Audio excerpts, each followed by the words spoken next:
இன்றைய ஒரு நிமிட வேத தியானம். நான் தூரத்திற்கும் தேவன். எரேமியா 23:23 நான் சமீபத்திற்கு மாத்திரமா தேவன், தூரத்திற்கும் தேவன் அல்லவோ என்று கர்த்தர் சொல்லுகிறார்.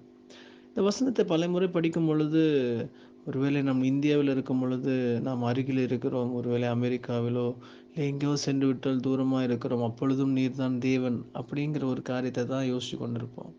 ஆனால் அந்த வசனம் சொல்லுகிறது, இந்த வசனத்துக்கு முன்னாடிலாம் நீங்கள் படித்து பார்த்தீங்க அப்படின்னா, ஒருவேளை ஆண்டவரை விட்டு நீங்க பிரிந்து போயிட்டீங்க அப்படின்னா, ஆண்டவருடைய அன்புல இருந்து விலகி போயிட்டோம் அப்படின்னா, ஆண்டவருடைய கிருபைய விட்டு வெளியே போயிட்டோம் அப்படின்னா, சில நேரங்கள்ல பாவங்கள் செய்யும்பொழுது ஆண்டவர விட்டு தூரமா இருக்கிற மாரி நமக்கு தெரியும்.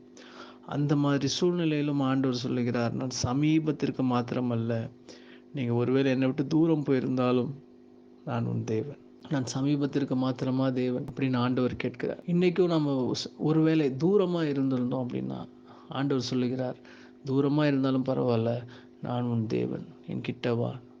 உன்னோடு கூட நான் பேசணும். உன்னோடு கூட நான் பந்தி இருக்கணும். உன்னோடு கூட சாப்பிடணும். எவ்வளவு ஒரு அருமையான தெய்வம்ல.